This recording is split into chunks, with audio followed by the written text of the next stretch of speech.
Hello everyone. और इस workshop के थर्ड डे में आपका स्वागत है। और आज हम जिस चीज़ के बारे में बात करेंगे वो है हेल्थ एंग्जाइटी। और काफ़ी सारे लोगों ने जिन्होंने हमें पर्सनल मैसेज किए हैं, इनबॉक्स किए हैं, उसमें काफ़ी सारे लोगों को हेल्थ एंग्जाइटी की प्रॉब्लम है।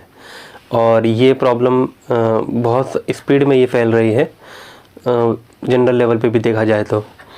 इसका पहले जो नाम होता था वो हाइपोकॉन्ड्रियासिस या हाइपोकॉन्ड्रिया ऐसे ये होता था। अब इसका नाम बदल के हेल्थ एंग्जाइटी या इलनेस एंग्जाइटी हो चुका है। तो सबसे पहले मैं आपको ये बताना चाहूँगा कि एक्चुअली में ये बीमारी है। अगर आप साइकोलॉजी के डायग्नोसिस वगैरह में जाओगे, इसके जो क्लासिफिकेशन में जाओगे, तो आपको पता चलेगा ये एक्चुअली में बीमारी है। इसके सिम्टम्स हैं, इस तरीके से किसको किसको क्या होता है, क्या क्या चीज़ें होती है, वो सारी चीज़ें इसमें लिखी हुई है।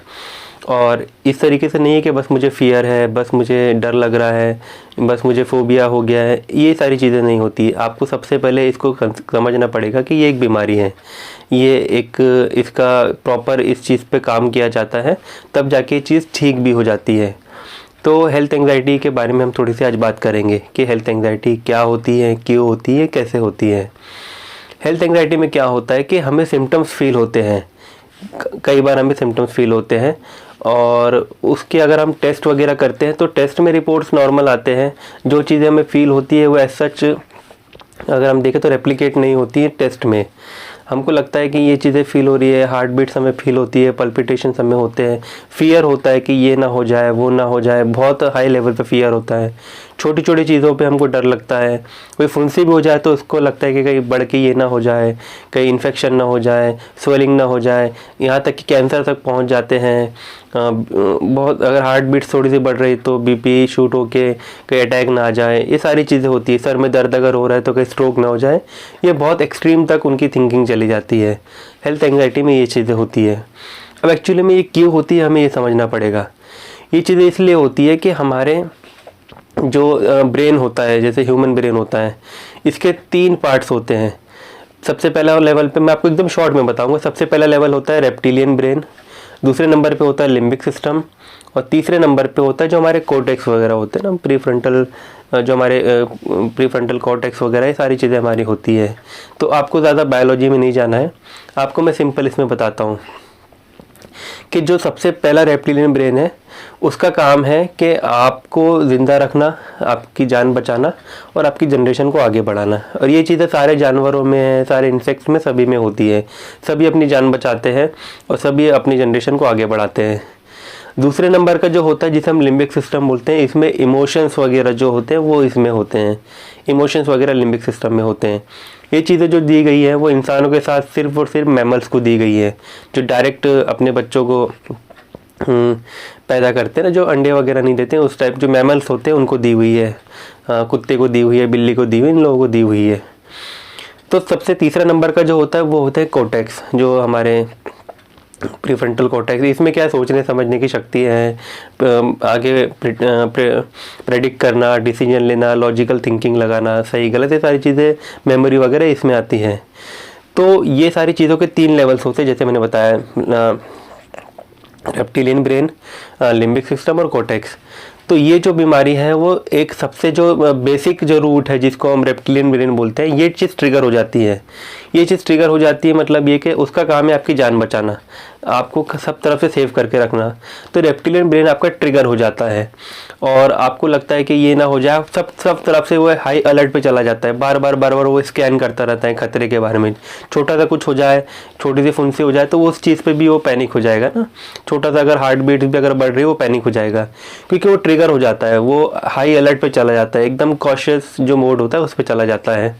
अब क्या होता है कि जो नीचे का अगर चीज़ ट्रिगर हो जाए तो ऊपर की चीज़ों की जो वैल्यू वो कम हो जाती है। अगर आपको पता है कि मेरे सारे टेस्ट नॉर्मल आ रहे हैं, प्रीफ्रंटल कॉर्टेक्स का काम है, ऊपर के कॉर्टेक्स का काम है, थिंकिंग वगैरह उसका काम है, ये सारी चीज़ें ख़त्म हो जाती, क्योंकि हायर लेवल जो है वो बाद में आता है। सबसे प्राइमरी जो लेवल है वो आपका रेप्टिलियन ब्रेन है, उसके बाद आपके इमोशंस आते हैं, उसके बाद ये आता है।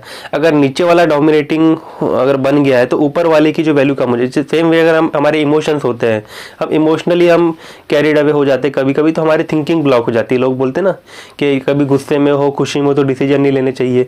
अगर आपका इमोशनल पार्ट अगर आपका स्ट्रांग हो जाए तो आपका जो थिंकिंग ब्रेन है वो थोड़ा सा वीक हो जाएगा, वो इतना स्ट्रांग नहीं रहेगा, इतना अच्छे से काम नहीं करेगा। तो नीचे वाला जो रूट लेवल पे अगर आपकी चीज़ ट्रिगर हो जाए, स्ट्रांग हो जाए, डोमिनेट करने लगे, तो ऊपर वाली चीज़ें इतनी उस चीज़ में इतना उसका कुछ रोल नहीं रहता है उस पर्टिकुलर चीज़ में। तो हेल्थ एंग्जाइटी में क्या होता है कि आपका वही जो ब्रेन है, रेप्टिलियन ब्रेन, वो ट्रिगर हो जाता है। वो उसको आपकी जो जान पे खतरा है उस तरीके से वो फील करने लगता है। हमेशा वो अलर्ट मोड पे रहता है, हमेशा वो स्कैन करता रहता है, ये ना हो जाए, वो ना हो जाए, छोटी छोटी चीज़ों पे ध्यान देता है, एकदम फोकस करता है ना। तो ये चीज़ें हो जाती है। अब इसको ठीक कैसे करना है, इसको ठीक करने का एक प्रोसीजर होता है, वो हम आगे देखेंगे। अब आप सोच रहे होंगे कि ये हेल्थ एंग्जाइटी में ये जो हमें एक्चुअली में बॉडी में सिम्टम्स फील होते हैं वो क्यों होते हैं। अगर कहीं पे कटेगा, कहीं पे हड्डी टूटेगी तभी दर्द होना चाहिए ना। बिना किसी प्रॉब्लम के दर्द क्यों होता है, बिना किसी चीज़ के आपको क्यों फील होता है, ये सारी चीज़ें आप सोच रहे होंगे। तो इसका जवाब ये है कि उनको हम साइकोसोमेटिक सिम्टम्स बोलते हैं। अब ये साइकोसोमेटिक सिम्टम्स क्या होते हैं? साइकोसोमेटिक सिम्टम्स मतलब ये होता है कि ऐसे सिम्टम्स, बॉडी में ऐसी फीलिंग्स जिसका कोई इस सच कारण ना हो। फॉर एग्ज़ाम्पल अगर मेरे हाथ में हड्डी टूट जाए तो मुझे रीज़न है कि मेरी हड्डी टूटी हुई है, इस वजह से मुझे यहाँ पेन हो रहा है ना। लेकिन अगर हड्डी टूटी नहीं है फिर भी पेन हो रहा है, कोई एक्सरे में कुछ नहीं आ रहा है, तो इस तरीके से साइकोसोमेटिक सिम्टम्स ऐसे होते हैं कि आपको फील होता है, आपको सारी चीज़ें फील होती है, लेकिन उसका मेडिकल आप इसके टेस्ट वगैरह करवाओगे तो आपको कुछ निकलेगा नहीं। जैसे पेट में फील हो रहा है, चेस्ट में फील हो रहा है, और कहीं हेड में फील हो रहा है, कहीं ना कहीं कुछ ना कुछ होता रहता है। पैरों में दर्द होता है और पल्पिटेशंस होते हैं। पल्पिटेशन मतलब ये कि आपके जितने भी ऑर्गन्स आपको नेचर ने दिए हैं, ये सारे के सारे जो ऑर्गन्स हैं आपको नेचर ने ऐसा बनाया है कि वो आपको फील नहीं होते हैं। अगर समझ लीजिए कि मैं अपने हार्ट को फील करना चाहूँ, अपने स्टमक वगैरह को, अपने इंटेस्टाइन वगैरह कोई भी चीज़ को मैं फील करना चाहूँ तो मैं नहीं फील कर सकता हूँ। लेकिन फील मुझे तभी होगा जब वहाँ पे कोई प्रॉब्लम होगी। फॉर एग्जांपल अगर मेरे को किडनी स्टोन हो जाएगा तो मुझे किडनी के पास मुझे दर्द होगा, लेकिन ऐसे मुझे कभी फील नहीं होगा वहाँ पे कि मेरी किडनी कहाँ है। बहुत सारे लोगों को तो आपको अगर मैं बोलूँ कि उंगली रख के बताइए किडनी कहाँ है, तो आप सही से गैस भी नहीं कर पाओगे किडनी एक्चुअली कहाँ पे है। तो होता ही है कि ऑर्गन्स हमारे इस तरीके से बनाए हुए हैं कि आपको पता नहीं चलता, आप फील नहीं कर पाते हो, आप सेंसेशन उसमें नहीं होती है। लेकिन वहाँ पे जब कोई प्रॉब्लम होती है तभी आपको वो चीज़ें फील होती है। इसी तरीके से हार्ट में आपको पल्पिटेशंस वगैरह होते हैं, आपको हेडेक वगैरह होता है, या आपको और भी मस्कुलर पेन वगैरह होता है। तो इसलिए होता है क्योंकि बॉडी आपको अलर्ट करता है, वो आपको पेन क्रिएट करके, डिस्कम्फर्ट क्रिएट करके बताता है कि खतरा है, जबकि एक्चुअली में खतरा कोई होता नहीं है। आपको लगता है कि ऐसा क्यों हो रहा है, क्योंकि वो ट्रिगर हो चुका है। उसको सर्वाइवल मैकेनिज्म जो आपका है, सर्वाइवल मैकेनिज्म बोलेंगे, सर्वाइवल मैकेनिज्म जो आपका है वो अलर्ट मोड पे चला गया है, वो स्कैन कर रहा है खतरा, छोटी छोटी चीज़ों पे वो डाउट कर रहा है। क्योंकि आपका अगर सर्वाइवल ही खतरे में आ जाए तो फिर सारी चीज़ों का कोई मतलब ही नहीं, क्योंकि सारे जो लोग हैं वो जान ही सबसे ज़्यादा इंपॉर्टेंट है। जान है तो जहान है, जान नहीं है तो फिर कुछ नहीं है। तो जो एक सबसे मेन थ्रेट है, अल्टीमेट थ्रेट आपका थ्रेट टू योर लाइफ ही होता है। जब उसी पे खतरा आ जाए तो वो सारी चीज़ें छोड़ छाड़ के आपको वही चीज़ें फील हो रही है, आपका सारा ध्यान वहीं जा रहा है। आसपास किसी की अगर आसपास किसी की डेथ हो जाए, कहीं सुन ले, तो आपको लगेगा उसको हो सकता है तो मुझे भी हो सकता है। अगर कोई आदमी 30s में 40s में कोई मर जाए, किसी को अटैक आ जाए, जो कि ज़्यादातर लोग अटैक से ही मरते हैं, तो आपको लगता है मुझे भी आ जाएगा, मुझे भी ये हो जाएगा। अभी कोरोना चल रहा है, सबको लगता है कि जो हेल्थ एंग्जाइटी वालों को कि मुझे भी हो जाएगा, कहीं ये तो ना हो जाए, वो ना हो जाए। ये सारी चीज़ें आपके अंदर चले जाती है, आपका इतना फियर बढ़ जाता है। सर्वाइवल मैकेनिज्म आपका इस हद तक ट्रिगर हो जाता है कि हर जगह उसको स्कैन करता है खतरे को, और आपको चीज़ें बताता है फील करवा के। काफ़ी सारे हेल्थ एंग्जाइटी वालों को सिम्टम्स होते हैं जो कि टेस्ट वगैरह में नहीं आते हैं। तो साइकोसोमेटिक सिम्टम ये एक बहुत बड़ा रीज़न होता है जिसकी वजह से आपको जो चीज़ें फील होती है। डॉक्टर के पास जाओगे, डॉक्टर सारे ईसीजी कर लेगा, आपके ब्लड टेस्ट कर लेगा, 2D इको कर लेगा, आपके सीटी स्कैन कर लेता है, MRI कर लेता है, सारे टेस्ट करवा देता है, बाद में बोलता है कुछ नहीं हुआ, ये चीज़ें टेंशन मत लो, ये दवाई खाओ। अगली बार फिर जाओगे फिर वैसी होगा। तो सारी चीज़ें रिपीटेडली होते रहती है। कभी कभी तो लोगों का डॉक्टर पे भरोसा नहीं होता कि इस डॉक्टर की जगह सेकेंड ओपिनियन लेंगे, किसी और को दिखाएंगे, और प्राइवेट में दिखाएंगे, गवर्नमेंट में दिखाएंगे, एम्स में दिखाएंगे। ऐसे लोग भी हमारे पास आ चुके हैं काफ़ी लोग। तो क्योंकि एक्चुअली में उनको सिम्टम्स फील हो रहे हैं। अगर आपको सिम्टम्स फील हो रहे हैं, आपको दर्द हो रहा है, डॉक्टर बोलेगा कुछ नहीं हुआ है, आप टेंशन मत लो, आपका मन में, आपका वहम है। आपको लगेगा यार ऐसे कैसे हो रहा है, मेरे को तो एक्चुअली फील हो रहा है ना। तो आप, कई लोगों का डॉक्टर पे से भी भरोसा उड़ जाता है, पर्टिकुलर डॉक्टर से, फिर वो कहीं और जाते हैं। उसके बाद में आयुर्वेदी में ट्राई करते हैं, होम्योपैथी में ट्राई करते हैं, लेकिन जो एक्चुअल कॉज है वो साइकोलॉजिकल है। एक्चुअल कॉज जो सिम्टम्स हो रहे हैं वो साइकोसोमेटिक सिम्टम्स है, और जब तक उन पे काम नहीं करेंगे तब तक वो चीज़ें इतनी आसानी से ठीक नहीं होती। काफ़ी लंबे लंबे पीरियड तक चलती हैं ये प्रॉब्लम लोगों की, है ना। तो ये इस पे काम करना बहुत ज़रूरी है, और इस पे काम करने से ही रिजल्ट्स मिलते हैं। अब हेल्थ एंग्जाइटी के बारे में एक और चीज़ है जो एक इम्पॉर्टेंट चीज़ है, वो ये है कि अगर आपको जो जो चीज़ें फील हो रही है वो किसी एक्चुअली प्रॉब्लम की वजह से नहीं है, एक्चुअली में बॉडी में आपकी कोई प्रॉब्लम नहीं है, और आपको साइकोसोमेटिक सिम्टम्स फील हो रहे हैं। लेकिन इसमें एक बात और है कि लंबे समय के लिए, लंबे पीरियड के लिए अगर आपकी बॉडी में चेंजेस हो रहे हैं, क्योंकि जैसे हमने बताया था कि सिंपैथेटिक नर्वस सिस्टम से, एंग्जाइटी से बहुत सारे जो हमारे बॉडी में चेंजेस होते हैं। तो अगर लंबे पीरियड के लिए क्रॉनिक अगर ये हो जाए, बहुत टाइम से अगर चल रही है, बार बार एंग्जाइटी हो रही है, घबराहट हो रही है ना, तो ये अगर बार बार अगर बॉडी में चेंजेस होते रहे, आप सर्वाइवल मोड में रहो, आपका सर्वाइवल अगर हमेशा, आपका सर्वाइवल मोड अगर आपका एक्टिवेटेड रहे, तब जाके धीरे धीरे बॉडी डैमेज जो होना शुरू हो जाता है। जैसे कि अगर आपका बीपी है, आपको बीपी की प्रॉब्लम है, उससे अगर आपका बीपी बढ़े, या तो फिर आपका एंग्जाइटी से बीपी बढ़ता रहे, शूट होता रहे, दोनों केसेस में आपके बॉडी में तो बीपी बढ़ रहा है ना। अगर एक्चुअली में डैमेज हो, उससे कोलेस्ट्रॉल निकले, या अगर फ्लाइट से कोलेस्ट्रॉल निकले, या अलग अलग आपका जो आपकी जो हमारी बोलते हैं ना 80% हमारी इम्यूनिटी हमारे गट में होती है, हमारे गट में होती है। तो जब बार बार हमारा जो पूरा का पूरा जो एक वही बंद हो जाता है, विसरा ही बंद हो जाता है, हमारा डाइजेस्टिव ट्रैक्ट ही बंद हो जाता है, ये एंग्जाइटी से, फाइट और फ्लाइट से, तो उससे भी हमारी चीज़ें, इम्यूनिटी थोड़ी कॉम्प्रोमाइज़ हो जाती है, हमारा डाइजेशन पे फ़र्क पड़ जाता है, मेटाबॉलिज्म पे फ़र्क पड़ जाता है।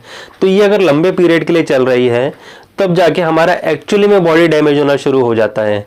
तो जैसे हमारे ऐसे भी हमने लोग देखे हेल्थ एंग्जाइटी से धीरे फिर वो आगे जाके उनकी बॉडी में प्रॉब्लम्स आना शुरू हो रहे हैं, नई प्रॉब्लम्स आना शुरू होती हैं।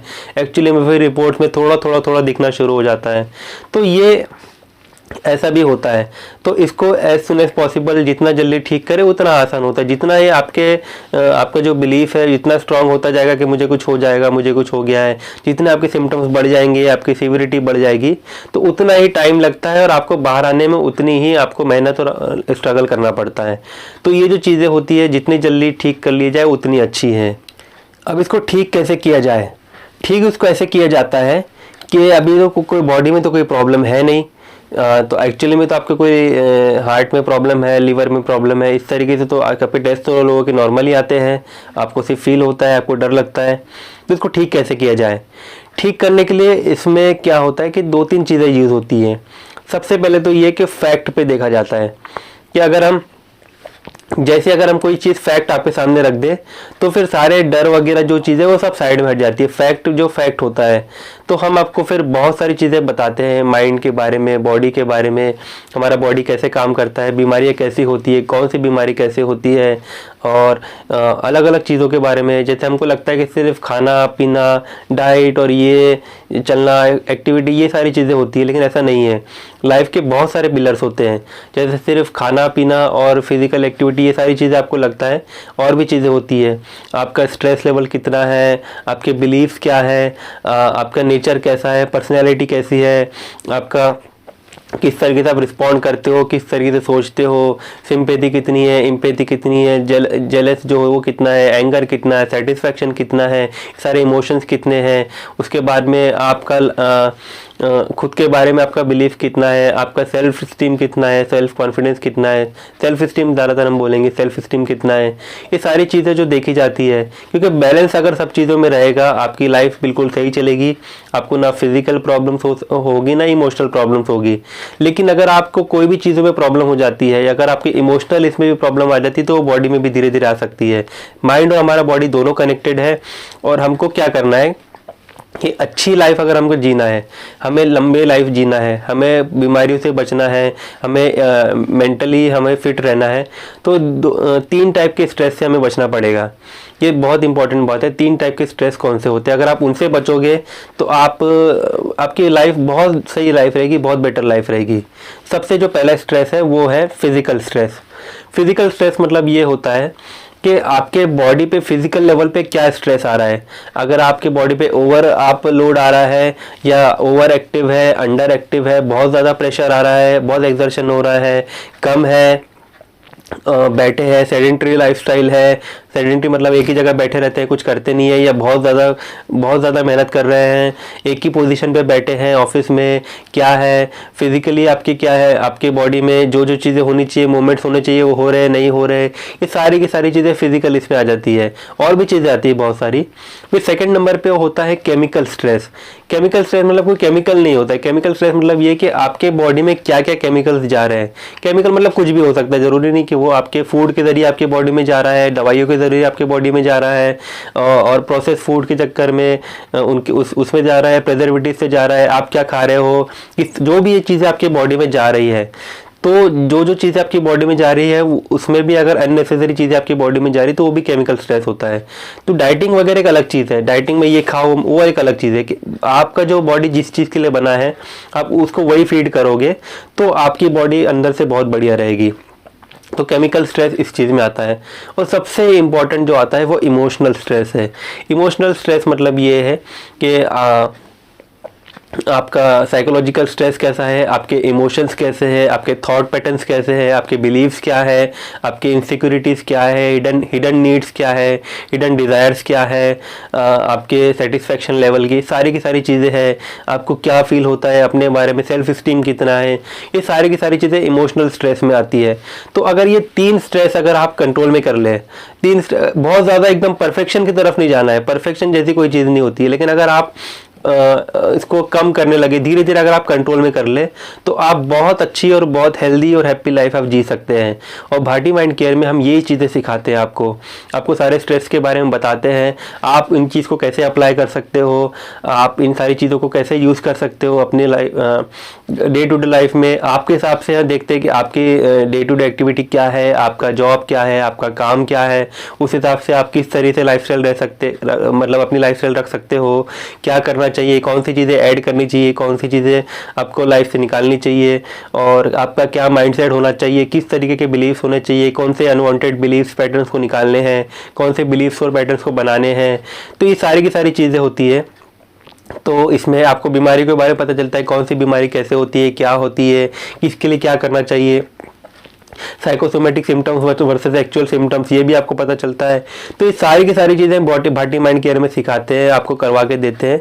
और एक प्रोसीजर है, ये ऐसा नहीं है कि कोई आपको मैंने फॉर्मूला बता दिया या आपको मैंने 1 घंटे में आपको बता दिया कर लो, इस तरीके की चीज़ नहीं है। ये हैबिट की चीज़ है, ये धीरे धीरे आपके अंदर आती है। हमने आज बताया, आप उसको फॉलो करोगे, अगले सेशन तक आप वेट करोगे, फिर आपको नई चीज़ें बताई जाएगी। एक स्टेप बाय स्टेप कुछ सेशंस आपके होते हैं, और उस चीज़ों में उन सेशंस में हम आपको सारी चीज़ें बताते हैं, करवा के देते हैं, प्रैक्टिस करवा के देते हैं, आपको इन्फॉर्मेशन बताई जाती है, आपको फैक्ट्स बताए जाते हैं, आपको प्रैक्टिकली आपको करवा के दिया जाता है। आपके इमोशंस पे, आपकी मेमोरीज पे चीज़ें जैसी अनवांटेड पैटर्न्स वगैरह सारी चीज़ों पे काम किया जाता है। तो आपको जिनको भी लग रहा है, रिलेटेबल लग रहा है, जिनको भी लगता है, वो मैसेज में हमसे इस बारे में और डिस्कस कर सकते हैं। जिनको भी हेल्थ एंग्जाइटी है, वो मैसेज में हमारे साथ डिस्कस कर सकते हैं। 989 वाला जो नंबर है, 3333 वाला, उस नंबर पे आप हमसे और बात कर, हमारे जो टीम उनसे बात करिए, और आप उनके थ्रू आप मुझसे भी फ़ोन पे आप कुछ देर के लिए आप 1 to 1 बात कर सकते हैं। आपके पर्सनल जो डाउट्स है, आपकी पर्सनल क्वेश्चंस क्वेरीज आप मुझसे पूछ सकते हैं। आपको अपॉइंटमेंट लेनी पड़ेगी, वो आपको करवा देंगे, आपसे कांटेक्ट करवा देंगे। तो आप उस नंबर पे मैसेज करिए, तो आप बात कर सकते हैं और हम इस सारी चीज़ों पे डिस्कस कर सकते हैं। एक हम प्लान बना सकते हैं और हम दोनों मिलके आपको इस हेल्थ एंग्जाइटी से जल्दी हम बाहर लेके आ सकते हैं। ठीक है, थैंक यू।